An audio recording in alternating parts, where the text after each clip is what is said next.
Bonjour, aujourd'hui on va plonger dans le Sefer Yetzira. Sefer Yetzira, ça veut dire le livre de la formation. On va découvrir un peu, si vous avez vu mon vidéo sur l'arbre de vie déjà, ça va être important peut-être de le voir si vous ne l'avez pas vu pour comprendre un peu pourquoi les concepts sur quoi on va se baser. C'est un peu un diagramme ici, l'arbre séphirotique. Les séphirotes, c'est des sphères, si on veut. On dit un séphira ou des séphirotes au pluriel en hébreu. Et c'est pour. On va en parler plus loin, là, mais c'est des concepts. C'est des boules, si on veut, ou des sphères de concepts dans le chemin de la lumière ou de l'univers ou de tout ça. Dans le fond, c'est comme un livre qui va exprimer un peu la science de tout. On va voir la science du cosmos, puis comment tout est un fractal de cette structure. Il y en a plusieurs façons de le dépeindre, peut-être comme celui-ci, ici, c'est la version gras avec Da'at. Da'at qui n'est pas considéré comme un séphirote, on va le voir dans le livre. Qui techniquement est comme un séphirote invisible, si on veut, mais il y en aurait 10 à part de lui. On va parler d'un cube aussi, c'est un peu les dimensions du cube, des 3 dimensions. On va parler aussi, ça c'est une autre représentation peut-être de l'arbre séphirotique plus cabale chrétienne. Qui est une différente approche, mais qui est très similaire. Peut-être vous pourrez voir aussi d'autres versions de ça, parfois comme ça, exprimé de cette façon-là. Comme ici, on voit, on a enlevé date. Ici, c'est avec les sentiers, ce qu'on appelle aussi les sentiers. On a 32 sentiers, il y a 10 séphirotes et 22 lignes qui les relient ensemble. Ces lignes-là sont des sentiers qu'on appelle aussi. Et même les séphirotes aussi le sont. Des netivot, qu'on dit en hébreu. D'autres versions ici, avec le tarot, comme une version Golden Dawn, un peu, là, avec le tarot, les 4 mondes, là, qui sont pas dans le même ordre que moi, je crois. Là. En tout cas, mais c'est certaines traditions, c'est valable aussi. Là. Anyway, c'est juste pour vous montrer des différentes versions. Puis si vous avez vu mon vidéo sur l'arbre de vie, ben vous allez reconnaître celui-là. C'est un peu c'est un peu ma façon de le faire, de le voir. J'ai assigné les chiffres dans le sens, oui, comme le Keter serait le premier séphirote, mais je lui donne le chiffre 0 parce que c'est ce que ça vaut. Il représente 0. Fait que pour moi, ces choses-là, c'est pour ça que les chiffres sont un peu différents. Puis 3 devient date. Anyway, ça, c'est ma façon de voir. Je l'ai expliqué dans mon vidéo. Vous pourrez aller revoir ça. De toute façon, c'est la structure comme sous-jacente du livre. Fait que quand on comprend cette structure-là, on va comprendre les métaphores qu'il y a dans le livre ou de quoi ça parle parce qu'on a fait un diagramme avec. Puis tout, depuis l'époque du Sefer Yetzira, on va comprendre un peu pourquoi on a créé ce diagramme-là. On va apprendre nos lettres hébreux un peu. Ça vaudrait la peine de commencer par ça. Apprendre les 22 lettres hébreux. Ici, il y en a plus que 22 parce qu'il y a les doubles prononciations sur certaines lettres. Il y a aussi les suffites, là, les finales, les lettres finales. Quand ça termine un mot, il y a certaines lettres qui changent de forme. On n'ira pas dans tous les détails, mais on peut faire le tour des lettres là, pour comprendre. Aujourd'hui, on fait l'introduction. De toute façon, on n'ira pas très loin dans le livre, mais on va faire ça dans plusieurs vidéos. Donc, l'hébreu, on a la première lettre de l'hébreu, c'est Aleph. Aleph, c'est une lettre qui est muette. Elle n'a pas vraiment de son. Elle est supposée se prononcer selon ce qui est après. Fait que comme elle n'existe pas vraiment. C'est pour ça que c'est comme une lettre qui est muette. Ensuite de ça, on a Bet. Bet qui se prononce un B, mais qui peut se prononcer V. La majorité du temps, c'est pour ça qu'ils ont fait la différence avec le point. C'est que sans le point, c'est V, comme dans volonté. Puis Bet avec le point, c'est B comme dans béatitude. C'est la deuxième lettre de l'alphabet. Ensuite, Gimel, troisième, comme un G. Prononciation G, comme dans grandeur ou dans guide. Dalet, prononciation D, quatrième lettre de l'alphabet hébreu, comme dans douceur. He, qui est une prononciation de H, H comme expiré, comme dans halt. À la fin d'un mot, il ne se prononce pas, sauf quand il s'agit d'un pronom possessif. Lettre numéro 5. Ça, les chiffres associés sont très importants. On va le voir, la guématrie, c'est quoi? On va comprendre les lettres. En fait, en hébreu, il n'y a pas de chiffres. Les lettres servent de chiffres aussi. On a Vav, 6e lettre de l'alphabet hébreu. Prononce comme un V. Il peut se prononcer comme un O des fois aussi. ou un OU. Qui est utilisé un peu comme une voyelle. Comme dans Yahweh, dans Jéhovah, là, on dit V en français, mais dans Yahoo, YHW, le Vav, c'est Yod, He, Vav, He. Donc, le Vav se prononce comme un OU, comme ici. Ensuite, on a Zain. Zain qui se prononce comme un Z, comme dans Zénith, 7e lettre de l'alphabet.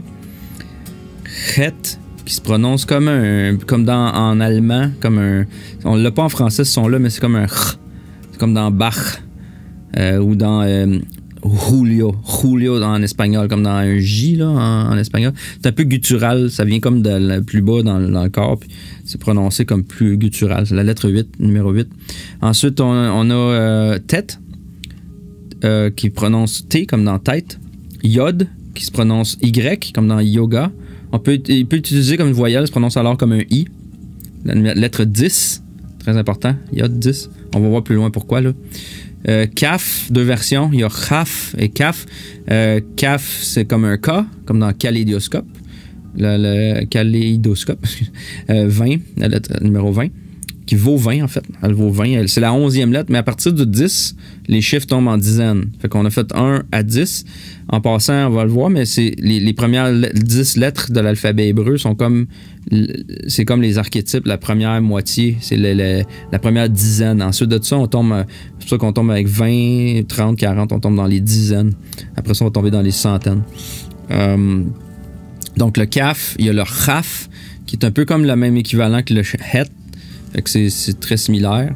Peut-être que ça se remplace. Là, je suis pas assez hébreu pour vous dire exactement s'il y a vraiment une différence. Lamed, qui est comme L, qui est la prononciation comme dans lumière, qui est 30. Mem, qui se prononce comme M, comme dans mère, qui est 40. Nun, qui est la prononciation N, comme dans naissance, qui vaut 50. Samek, qui est prononciation S, comme dans sagesse. Il est pas bien écrit, ça en passant, là. Ça devrait être rond. Il est pas carré, normalement. Je viens de remarquer une différence parce que c'est le même final qui est comme ça. C'est une erreur dans la référence que j'ai pris, là. Il devrait être rond, en fait. C'est un rond. Il ressemble beaucoup, mais il est rond. Comme dans sagesse, donc c'est S, 60. Ain, qui est une prononciation qui n'existe pas non plus. C'est comme un... C'est aussi c'est un son qui est comme un OU un petit peu, ou un O ou un A, mais vraiment... prononcé dans le chest, si on veut, qui vaut 70. On a P, comme notre P, prononciation comme dans père, qui vaut 80. Fé, comme dans... Tu sais, si on met un P et un H ensemble, ça fait le son Fé. Comme un F, comme dans fondement. Donc, c'est pour ça le P et le F sont la même lettre. Une longue, une courte, une percussive et une longue. F ou P. 80. Tsadi, qui se prononce TS, là, comme dans Tsar. 90. Kouf, qui se prononce K, comme dans question, ce qui vaut 100. Resh, qui se prononce R roulé, comme dans rayonner, 200. Shin, qui se prononce CH, comme dans choix, 300. Sin, avec un point, fait que lui, il peut se prononcer comme un S, comme dans sainteté, qui vaut 300 aussi. Tav, la dernière lettre de l'alphabet, techniquement, de l'alphabet hébreu. Tav, sa prononciation T comme dans transmettre, vaut 400. Ensuite de ça, on a les lettres finales. Fait que ça, c'est des extras. C'est pas toujours utilisé, mais les lettres finales sont un peu différentes en forme. Mais Kaf final, c'est juste parce qu'il est à la fin d'un mot, mais il se prononce comme le Kaf ici. Après ça, on a le Chaf final, qui est comme un Kaf aussi, mais la version gutturale, qui vaut 500 aussi. Ensuite de ça, on a le Mem final, qui est comme le Mem qui est rond, qui est arrondi, qui est dans le mot, mais quand il termine un mot, il devient carré, il devient fermé, qui se prononce même aussi. Le Nun final, qui est un N aussi, mais à la fin d'un mot. On a le Fé final, ou le P, le Fé final, qui est ouvert aussi par le bas. Puis le Tsadi final, qui s'emploie à la fin d'un mot. Fait que les dernières sous-fites, là, c'est dans le fond de 500, 600, 700, 800, 900. Donc ça, c'est les valeurs numériques, c'est notre alphabet hébreu. Ensuite de ça, ce qu'il faut comprendre, c'est que l'alphabet hébreu, chaque lettre est un conteneur. Chaque lettre est un conteneur d'informations. Les lettres, on va apprendre dans le Sefer Yetzirah, dans le fond, que c'est ce que, avec quoi Dieu a utilisé les vibrations. C'est comme une représentation des vibrations que Dieu a utilisées pour créer. Quand que Dieu dit, ben Dieu a utilisé des lettres. Donc, il a fallu qu'il parle, il a fallu qu'il dise des mots. Donc, ça, c'est des formes, c'est des concepts, c'est des formes dans un champ toroïdal. On va le comprendre plus loin. Mais chaque lettre hébreu est associée à un pictogramme parce que, dans le fond, ça a été... en faisant des recherches, on se rend compte que, dans le fond, l'alphabet phénicien, on va le voir aussi ici, là, j'ai une référence, les Phéniciens, en fait, c'est les Hébreux. Là. Si on fait bien des recherches, on se rend compte que les Phéniciens, c'est pas une race, c'est pas des gens, c'est des marchands. C'était une façon d'appeler les marchands. Puis si on écoute, si vous écoutez je vais revenir après pourquoi l'alphabet, mais c'est un point qui est intéressant. Les Phéniciens, en fait, c'est des Hébreux. Puis ça crée des gros problèmes dans l'histoire. Mais ça veut dire des marchands. On sait aujourd'hui, c'est qui a les banques? C'est tous les Juifs qui ont les banques. Aujourd'hui, c'est les marchands par excellence. Là. On le sait, là, ils possèdent toutes les banques. Là. Les Phéniciens ont toujours été des marchands. Puis les marchands, c'est ça, les Juifs. Puis les Juifs, les Phéniciens étaient en Égypte. Et puis avant, si vous écoutez The Naked Archaeologist, là, qui est Simcha Jabkovich, là, si vous regardez ses recherches sur l'Exode, a-t-il vraiment eu lieu? Il y a quelque chose de vraiment intéressant qui amène comme point, puis c'est justement par rapport aux Phéniciens. Puis il y a l'alphabet phénicien qui est dans le fond l'alphabet hébreu, là, qui sont un peu proto-hébreu, dont l'hébreu provient d'eux. Et ça se trouverait à être une forme de traduction des hiéroglyphes égyptiens. Fait qu'en fait, c'est comme si... C'est pour ça que quand on dit que l'Exode, les Juifs sont sortis d'Égypte, ben oui, c'est vrai au niveau du langage aussi. C'est qu'ils ont amené le langage, ils l'ont comme transformé en nouveaux pictogrammes, mais c'est la même idée un peu. C'est pas juste des lettres, là, comme un alphabet, comme ça veut un son, puis telle lettre comme le A, le Aleph, c'est A, B, c'est juste un son, puis une image. L'image en tant que telle a un sens. Elle est un pictogramme, comme un hiéroglyphe. Donc, c'est important de comprendre ça. On va revenir ici dans notre alphabet hébreu. Je vais juste passer sur un peu quelques définitions de chacune des lettres. Là. On a vu la valeur numérique déjà, là, mais Aleph, qui est silencieux, ça représente dans le fond un veau ou un taureau. Ça peut être aussi qu'est-ce qui est premier. Ça peut vouloir dire aussi un millier. Je vais passer vite. Là. Bête, ça veut dire une tente ou une maison. En fait, le mot bête, la lettre représente comme une tente avec un toit et un sol et un mur, puis une ouverture. C'est donc une tente, un corps, une maisonnée, une famille, ou résider. En fait, c'est l'action de résider. Là. C'est comme housing en anglais. Je sais pas comment le traduire en français. Gimel, c'est un chameau. C'est aussi un pied qui avance par en avant. C'est aussi quelque chose qui monte dans les airs. C'est quelque chose qui se lève. Something qui est lifted up. Comme un camel qui est sur ses genoux puis qui se lève. Ça l'emporte toutes ces idées-là. Là. C'est pour ça que c'est important de savoir ça. Ça nous permet de comprendre beaucoup plus l'hébreu et tout ce qui ça l'implique, ces lettres-là. Dalet, 4, qui est une porte. 5, ça peut être une fenêtre aussi, ou montrer ou révéler. Vav, c'est un clou qui fait un lien, comme un peg, un hook, là, un crochet, quelque chose qui joint deux choses ensemble. C'est le mot aussi qui veut dire et.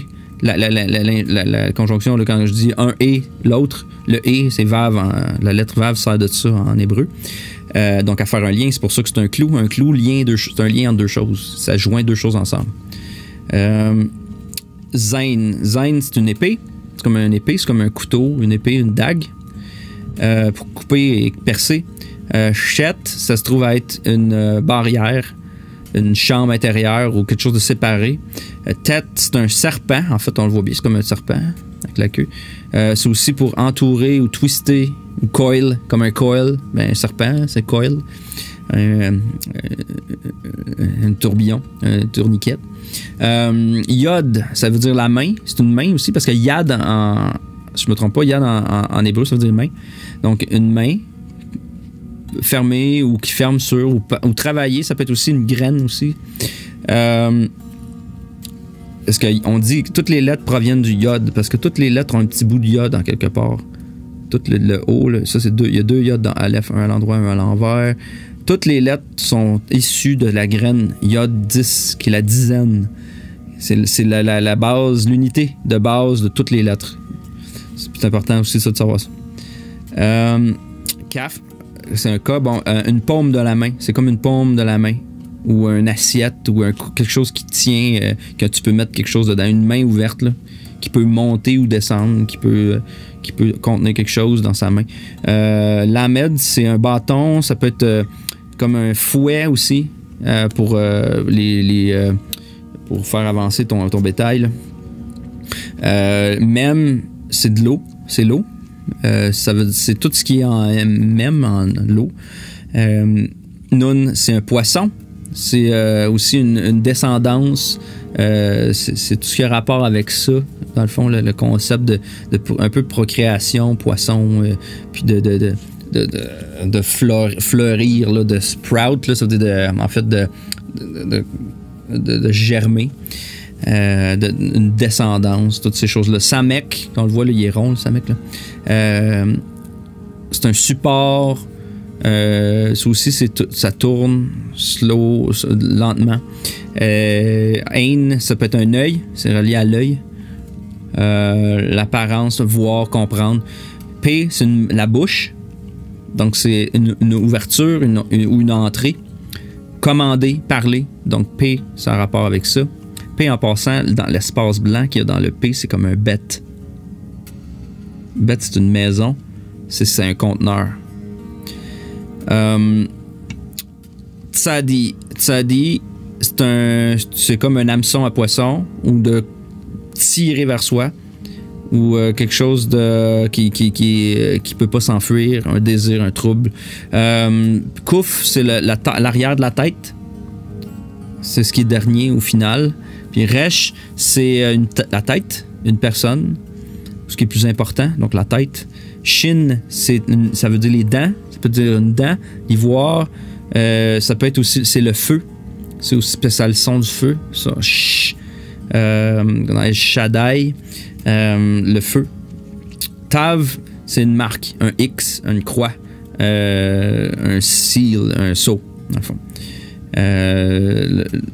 Le joindre deux choses ensemble. Ensuite, on a les sophites qui sont là. Une autre version aussi peut-être plus traduit en français, en anglais en fait. Là, Aleph, c'est l'air, c'est variable aussi. Ça peut être aussi un ox, là, comme on dit en anglais, là, un veau. Bet, c'est une maison. Ça peut être transporté aussi.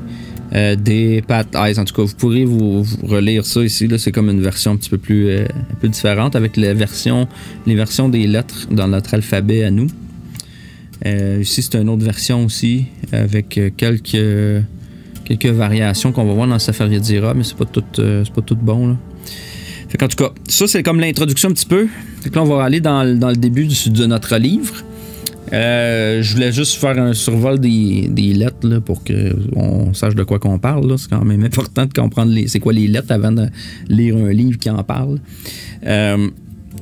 Fait que le livre Sefer Yetzirah, c'est-à-dire le livre de la formation. Là, j'ai pris une version sur Internet, la première que j'ai trouvée. Honnêtement, j'ai basé toute ma présentation dans le texte. Quand vous voyez les lettres bleues, là, le texte bleu, ça vient de cette source-là. C'est peut-être pas la meilleure source du Sefer Yetzirah. Il y a beaucoup de versions. Là. Il y a quelques versions à travers les époques là, qui ont 5 ou 6 versions. Là. Il y en a des meilleures que d'autres. Il y en a qui ont plus de texte, il y en a qui en ont moins. C'est aussi, ça a été comme rabouté parce que c'est ce qu'on a trouvé ici et là dans différents, soit en Espagne ou à différents endroits en Italie où ces textes-là ont été comme amenés, trouvés et travaillés par des kabbalistes de l'époque. Là. Donc, pour commencer, on va lire un peu l'introduction qu'eux y avaient dans cette version-là. Là. Le Sefer Yetzirah, ou livre de la formation, il est écrit comme faux ici, je ne sais pas pourquoi on a mis création, parce que c'est vraiment le mot, Yetzirah veut dire formation. C'est un exposé cosmologique, retraçant la formation du monde par les lettres hébraïques et établissant les correspondances de celles-ci avec les directions de l'espace, le zodiaque, les planètes, la constitution de l'homme. À cet égard, on peut dire que ce texte compte parmi les plus importants qui soient parvenus jusqu'à nous. On remarquera qu'en divers passages, il fait appel au symbolisme du dessin et à celui de la construction. Traditionnellement, le Sefer Yetzirah est attribué à Abraham, c'est-à-dire qu'on rapporte la source de son enseignement à l'origine même de la tradition sémitique. Historiquement, on peut situer la rédaction entre le 3e et 4e siècle de notre ère. On va en parler de ça. Il se range au nombre des textes spéculatifs les plus anciens qui existent et sont rédigés en hébreu. Le Sefer Yetzirah est le premier et le plus court des 3 principaux textes auxquels les kabbalistes se réfèrent. Les 2 autres textes sont le Bahir et le Zohar. Le mot Kabbal est traduit correctement par la tradition. Le sens littéral est reçu, dans le sens de transmission, dans le sens d'un reçu. On reçoit. Ça veut dire recevoir, Kabbal. La Kabbalah, ça veut dire recevoir. C'est aussi le même mot que Kub, Kaba, comme la Merkaba, comme la Mecca. Le Kaaba, c'est toujours c'est le cube d'Allah. Kabbalah, c'est le cube d'Allah. Bon, je revenais sur un point. Oui, historiquement, on peut réduire. C'est ça, c'est que les plus vieilles versions qu'on a datent à peu près du 3 au 4e siècle de notre ère. Ça a été beaucoup travaillé plus là, dans le 11, 12, 13e siècle, là, 14e siècle, je me trompe pas. Là. Ça a été vraiment popularisé ou travaillé par des kabbalistes au Moyen-Âge, plus loin un peu. Mais les plus vieilles copies qu'on retrouverait viendraient d'à peu près 300, 400, peut-être un peu plus tard. Il y en a qui disent que c'est plus dans les années 800. Mais de toute façon, on peut pas vraiment dire que c'était Abraham, même si c'est ça qu'on veut nous faire croire. Puis c'est correct, là, je suis pas contre. Là. L'idée, dans le fond, de pourquoi c'est attribué à Abraham, je vais l'expliquer. Là. Parce que c'est évident ici que c'est pas Abraham. On aurait des versions qui datent d'avant Jésus-Christ, là, si Abraham avait écrit ça. Une des choses, c'est que c'est pas mal des traditions orales qui étaient cachées. Fait que c'est sûr que c'est difficile de remonter plus loin. Mais deuxièmement, c'est probablement pas Abraham qui écrit ça, là, de toute façon. L'idée de ça, par contre, c'est que dans la Genèse est attribuée à Moïse. Donc, la Genèse étant attribuée à Moïse qui est après Abraham. Moïse, c'est un personnage que s'il était historique, peu importe ce que vous croyez, c'est pas grave, historiquement, là, dans le contexte qu'on le connaît, là, Moïse, il est après Abraham. Abraham, c'est le premier avec qui Yahweh a fait une alliance. Bon. Donc, ça serait le premier, là. Mais la raison pourquoi il l'attribue à Abraham, c'est parce que les Juifs savent très bien, les kabbalistes savent très bien qu'en Genèse, c'est pas le premier. Ça décrit pas la création à partir du début. Quand on dit « In the beginning, God created the heaven and the earth », on va le voir, puis c'est pour ça que je fais le Sefer Yetzirah, là, avant de faire la Genèse 1, 2, 3, parce que c'est mon projet qu'on fasse ça, là.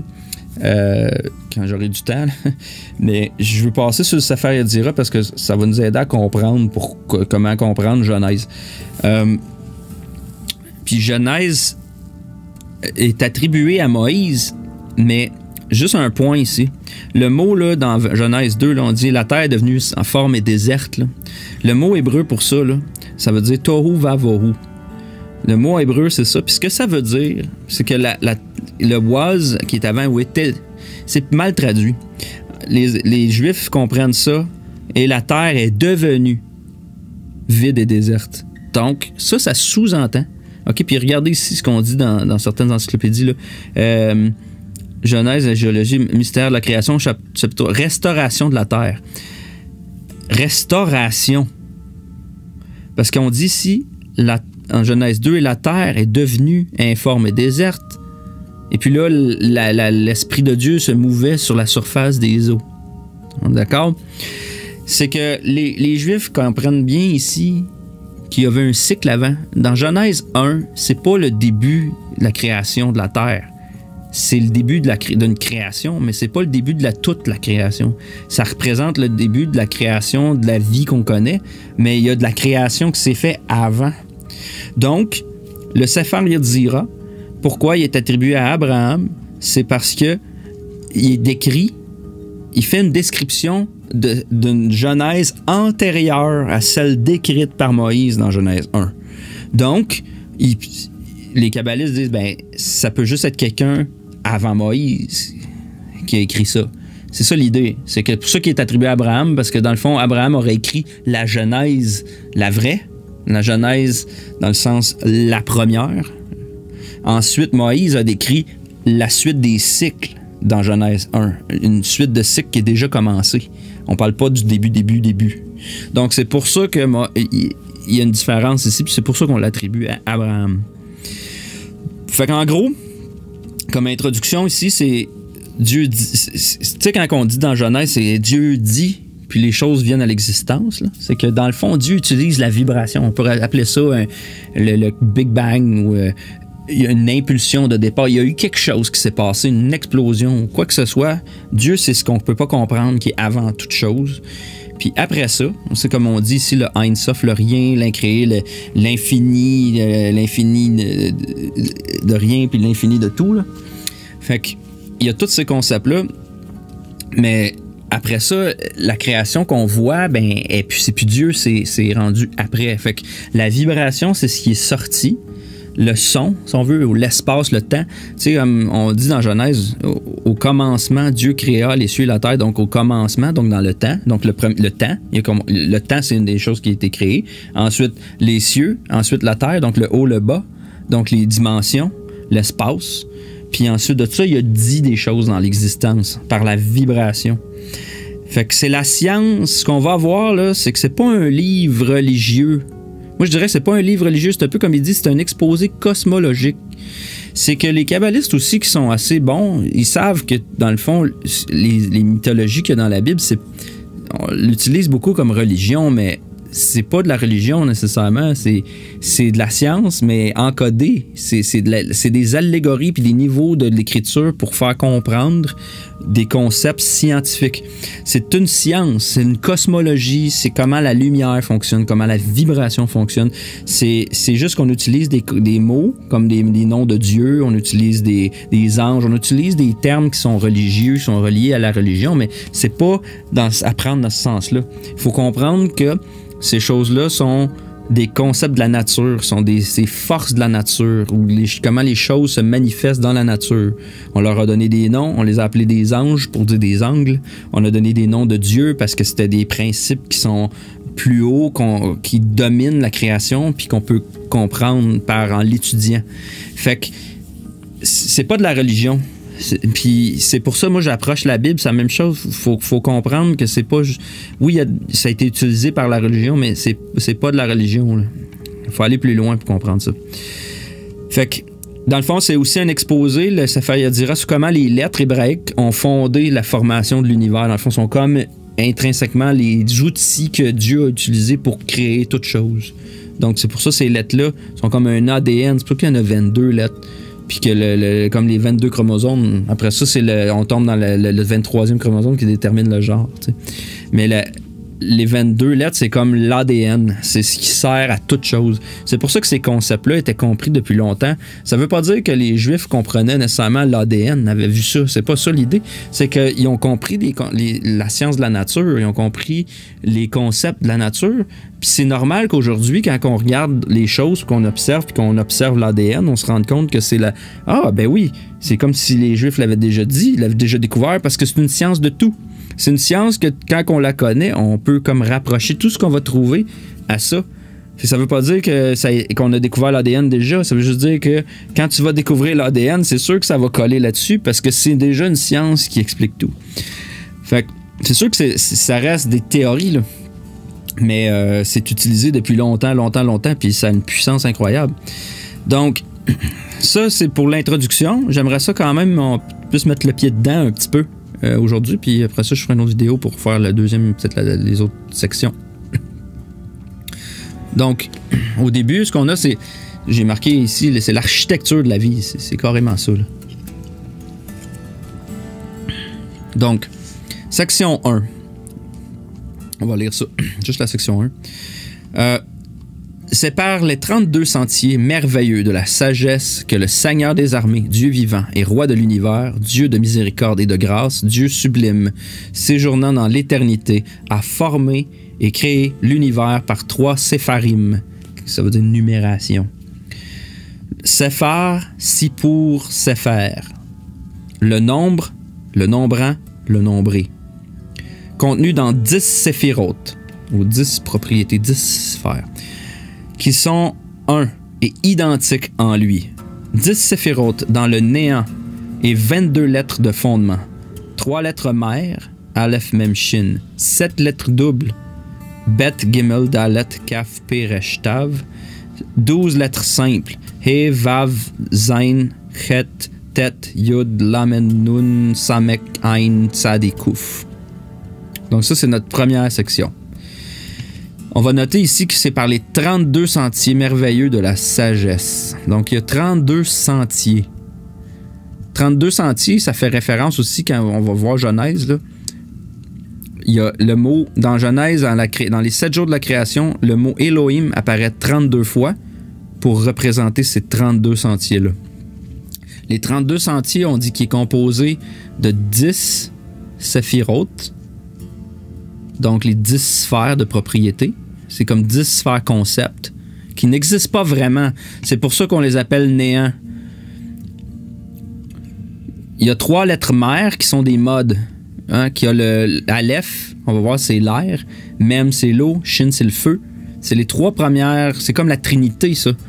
Dans le fond, c'est comme le proton, l'électron et le neutron.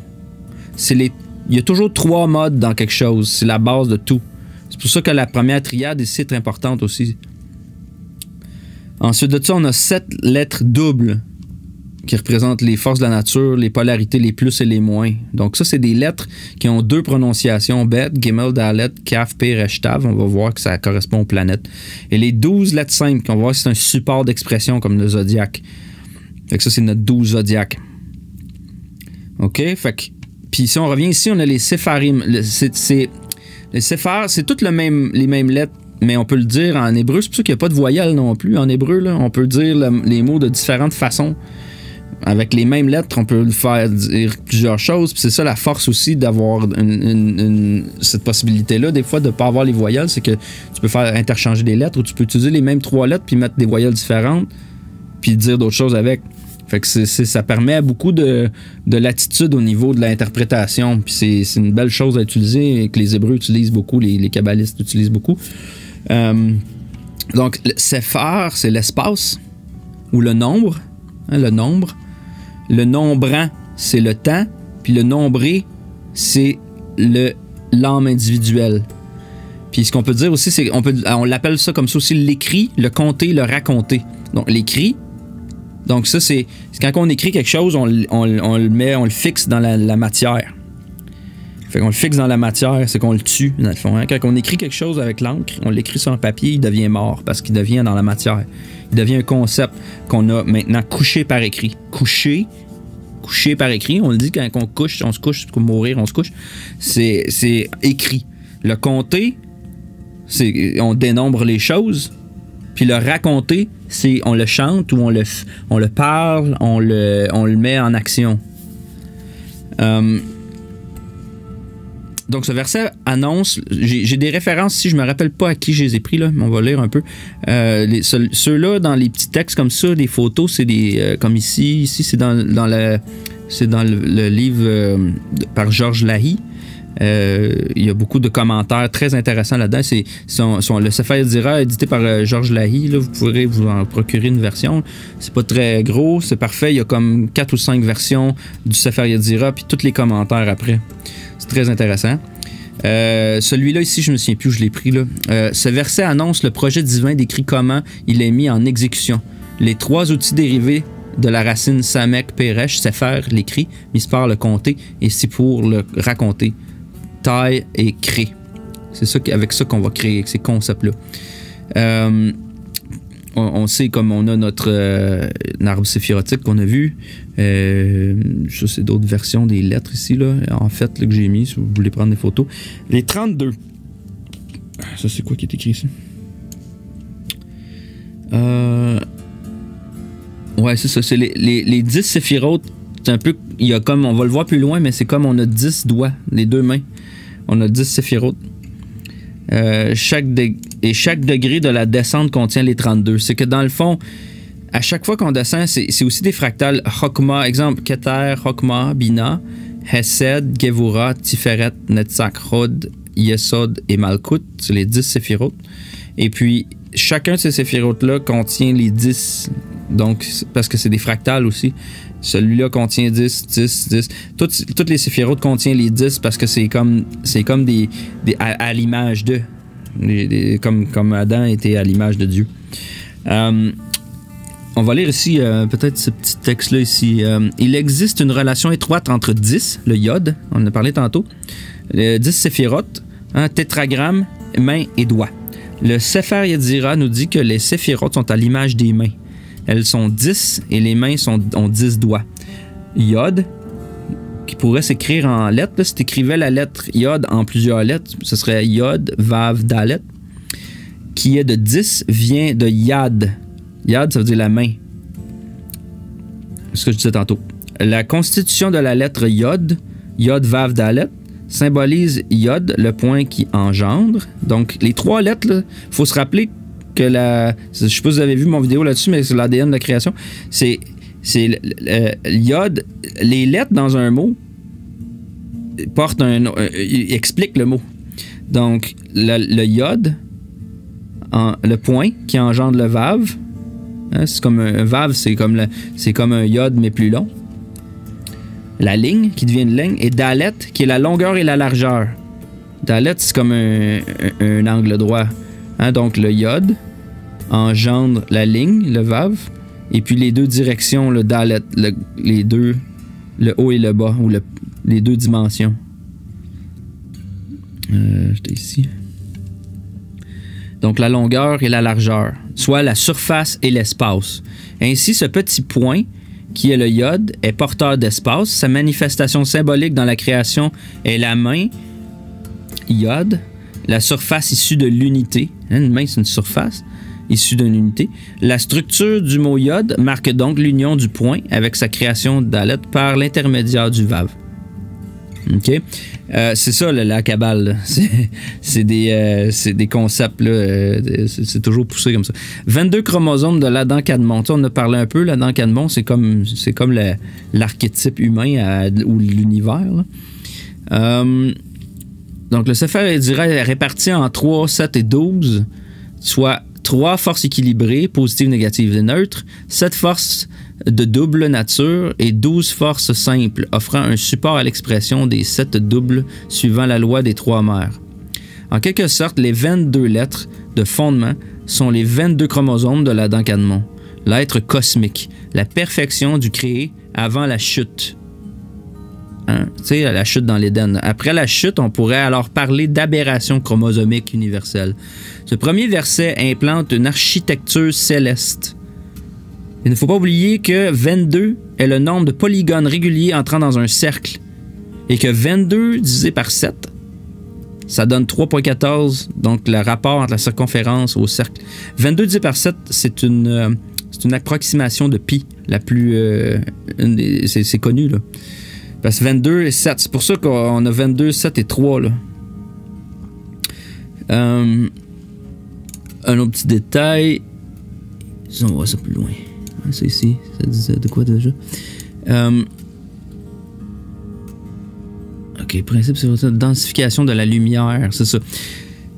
Ça, là, les séphirotes, là, le chemin de l'arbre de vie là, qui descend vers le bas, c'est en fait la descente de la lumière. C'est comme l'explication de tout le chemin que la lumière fait pour nous arriver puis faire de la matière.